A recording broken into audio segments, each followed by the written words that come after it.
Okay, तो बेटा हम लोग ये कर रहे थे कि हेट्रोक्राइन ग्लैंड कौन सी बताई थी मैंने आपको, पेनक्रियाज बताई थी, जिसमें मैंने बताया था कि एंडोक्राइन पार्ट जो होता है पेनक्रियाज का वो इंसुलिन और ग्लूकागॉन होता है, और एक्सोक्राइन पार्ट जो पेनक्रियाज का होता है उससे एंजाइम्स रिलीज होते हैं, trypsin, chymotrypsin, pancreatic lipase, pancreatic amylase, और साथ में बाइकार्बोनेट आयंस भी प्रेजेंट होते हैं।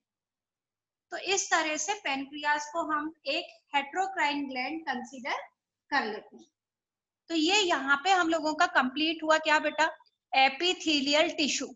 और एपिथेलियल टिश्यू में भी कौन सा वाला, सिंपल एपिथेलियल टिश्यू। अब हमारा कौन सा बच गया बेटा, अब हमारा बच गया कंपाउंड एपिथेलियम टिश्यू। तो नेक्स्ट हम हेडिंग डालेंगे कंपाउंड एपिथेलियल टिश्यू।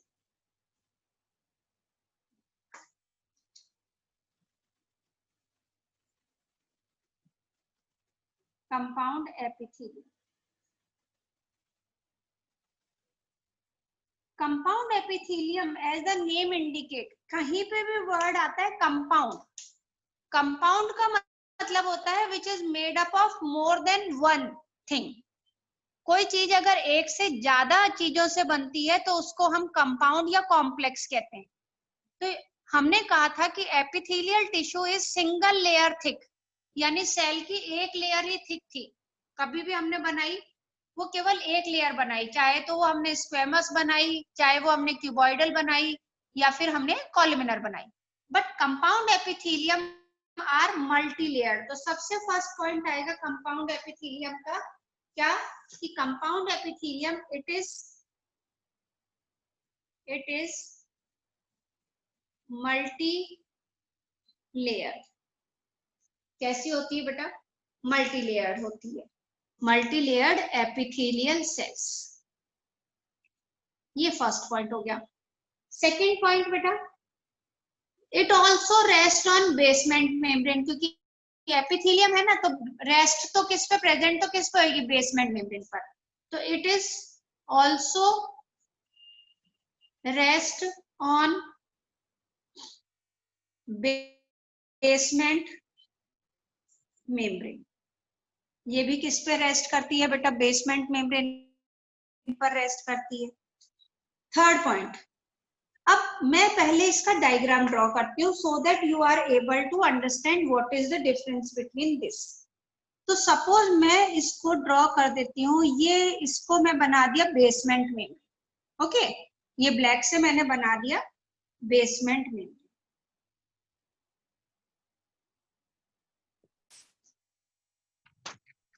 अब बेसमेंट मेम्ब्रेन के बाद में जो बेसमेंट मेम्ब्रेन के इमीडिएटली सेल्स अटैच है, they are either cuboidal in shape और कॉलमिनर इन शेप। अलग अलग तरह की शेप हो सकती है बेटा, ये क्यूबॉइडल भी हो सकती है, कॉलमिनर भी हो सकती है, लेकिन हरदम इनका साइज क्या रहेगा, बड़ा।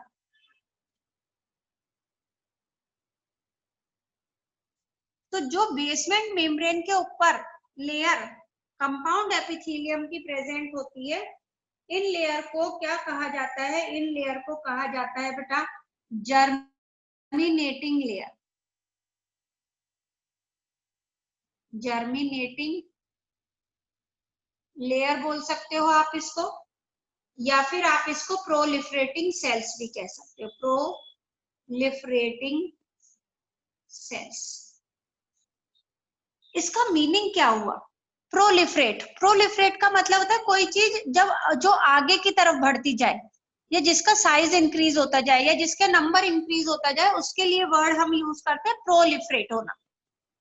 तो ये जर्मिनेटिंग है, जर्मिनेटिंग मतलब कि ये जर्म सेल्स है। अब जर्म का मतलब आपके दिमाग में तो एकदम बीमारी आ गई होंगी कि जर्म्स, नहीं बेटा ये वो जर्म्स नहीं है, इनका मतलब ये वो मदर सेल्स हैं जो और आगे न्यू सेल्स बनाएंगी। अगर कहीं पे भी वर्ड आता है जर्म सेल, इसका मतलब वो mother cell which will form new cells, जो न्यू सेल्स बनाएंगी। तो ये सारी जर्मिनल सेल्स हैं। अब ये जर्मिनल सेल्स डिवाइड करेंगी, और डिवाइड और रीडिवाइड करके they will give rise to new cells. तो ये नई सेल्स बनाने लगेंगे। तो ये इन पे न्यू सेल्स आने लगी, एक लेयर आई, दो लेयर आई,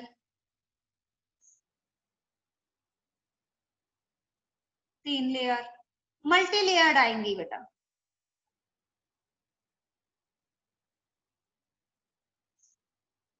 अब क्या होगा कि जैसे जैसे ऊपर के लेयर में जाएंगे वैसे वैसे सेल्स का साइज स्मॉल होता जाएगा।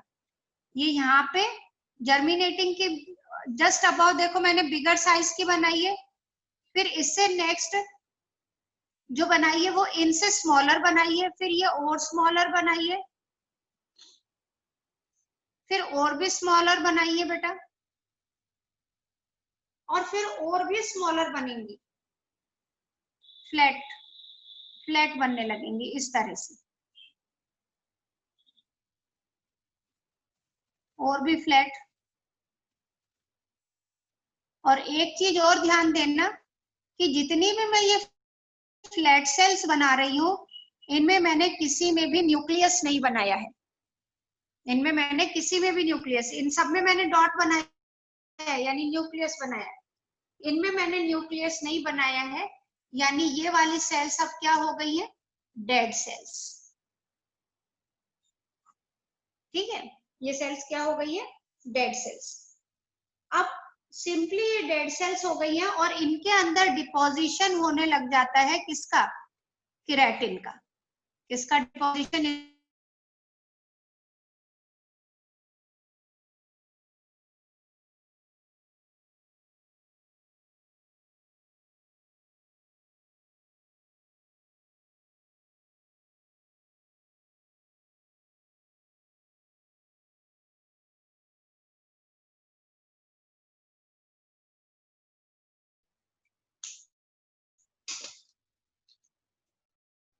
स्क्वेमस,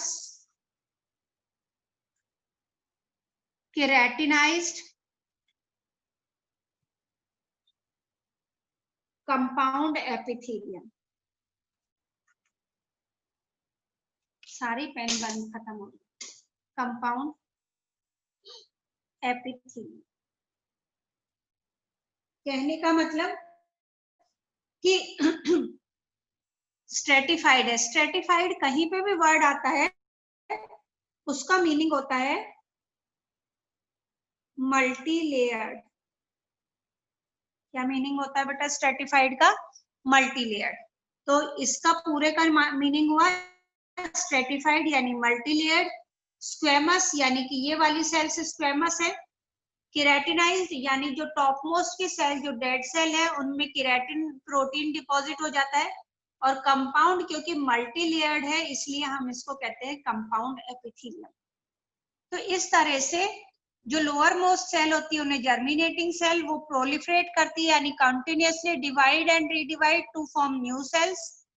न्यू सेल्स ऊपर जाती है तो प्रेशर की वजह से वो कंप्रेस होती जाती है, कंप्रेस होती जाती है, धीरे धीरे वो स्मॉलर साइज की हो जाती है। Top most cells are dead, और जो डेड सेल्स होती हैं उनके अंदर डिपोजिशन हो जाता है केराटिन का।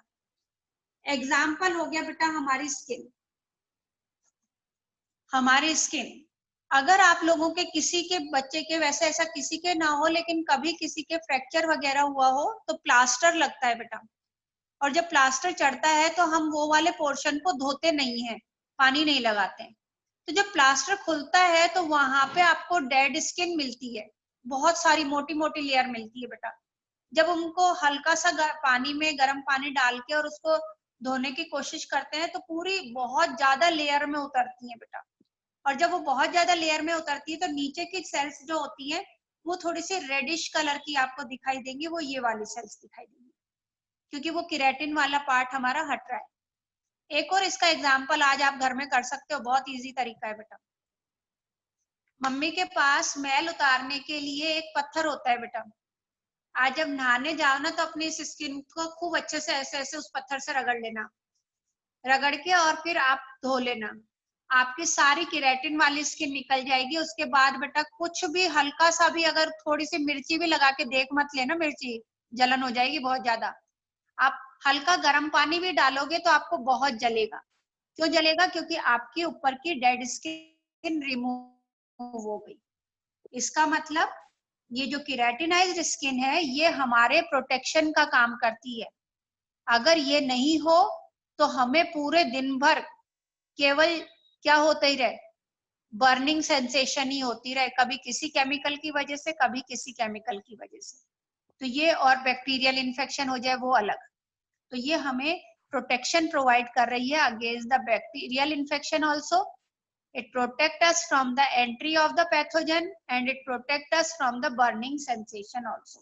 तो इसमें हम थर्ड पॉइंट जो लिखना है, अब हमें थर्ड पॉइंट क्या लिखेंगे बेटा, इसमें लिखेंगे सबसे third point, that is the innermost layer of cell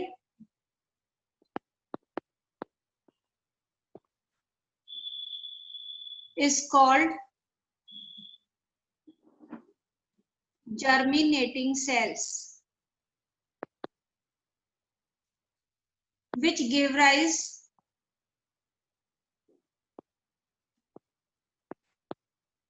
new cells. Okay, next आप बताओगे इसके अंदर कि आगे क्या हुई।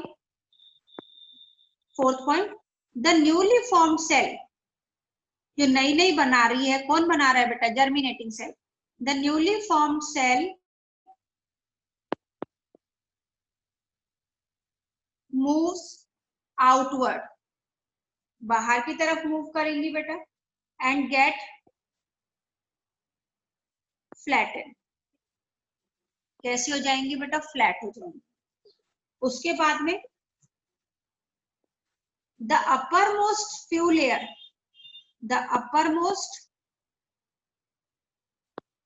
few layers become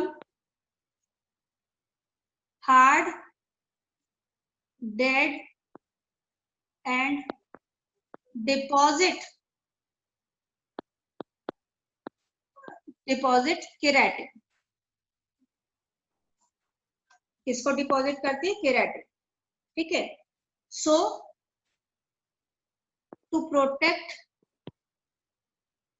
us from the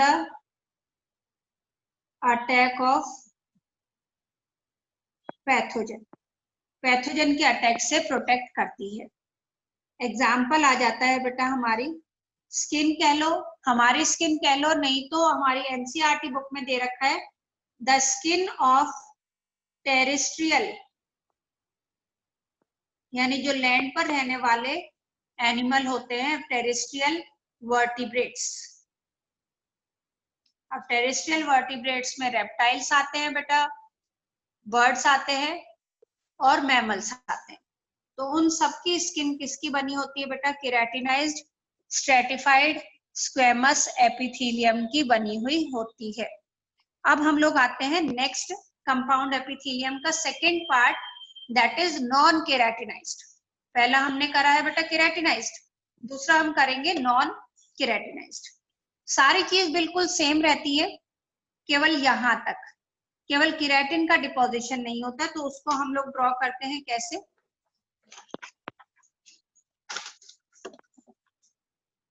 simply मैंने पहले बनाई बेटा क्या,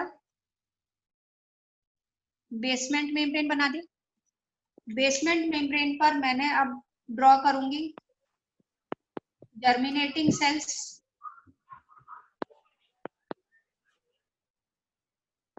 जर्मिनेटिंग सेल्स में न्यूक्लियस बना दिया। Now this germinating cell will give rise to new cells.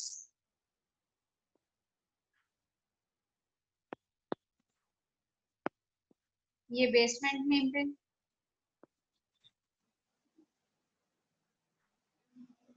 they will give rise to new cells। तो न्यू सेल्स जो बन रही है वो थोड़ी बिगर साइज की बनाऊंगी, फिर और थोड़ी स्मॉलर साइज की बनाऊंगी, देन मोर स्मॉलर,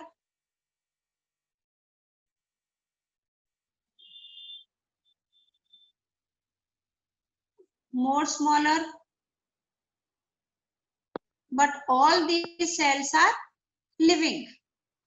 अब लिविंग है, that's why I am putting nucleus in each and every cell. हर सेल में आपको न्यूक्लियस दिखाना है। न्यूक्लियस अगर किसी सेल में प्रेजेंट है तो it means it is living. उसके बाद में अपर मोस्ट लेयर जो होगी वो फ्लैटन सेल्स की होगी, इस तरह से फ्लैट सेल्स प्रेजेंट होंगी, 1 लेयर, 2 लेयर,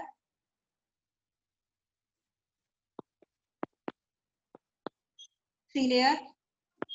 और एक चीज ध्यान रखना, उन सेल्स में मैंने जो केराटिनाइज थी उसमें मैंने इनमें न्यूक्लियस नहीं बनाया था, क्योंकि मैंने कहा था वो डेड है।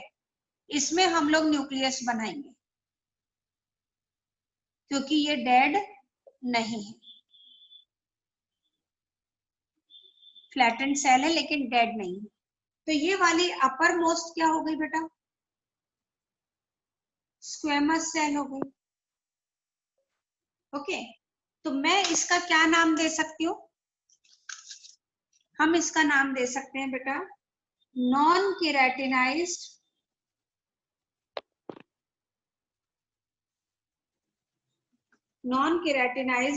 Squamous compound epithelium. Okay, now दोनों में हमको सेम लिखना है। सेम क्या लिखना है कि it rest on the basement membrane, multi layered है, ठीक है। The inner most cell is called as germinating cell which give rise to new cell, newly cell form move outward and upward and get flatten. यानी first 4 points जो हमने उसमें लिखा था first वाले में, stratified squamous keratinized compound epithelium में लिखा था, वो फर्स्ट 4 पॉइंट्स हमें इसमें भी लिखने हैं। इसलिए मैं इसको दोबारा से नहीं लिख रही हूँ, आप लोग भी चाहे भले ही मत लिखो, आप सिर्फ ये लिख लो the first 4 points are similar to the previous one. लेकिन हाँ, एग्जाम में अगर आता है कि एग्जाम में मैं कहती हूँ कि right a short note on non keratinized squamous compound epithelium, तो कहीं आप इसका आंसर ही ऐसे स्टार्ट करो कि the first 4 point are similar like the previous one, ऐसा मत कर देना। तब आपको वो फर्स्ट 4 पॉइंट्स लिखने ही पड़ेंगे बेटा, ठीक है, वो फर्स्ट 4 पॉइंट्स आपको लिखने ही पड़ेंगे। तो इसमें फर्स्ट 4 पॉइंट लिखे, आप केवल 5th पॉइंट लिखोगे। क्या लिखोगे बेटा, द अपर फ्यू लेयर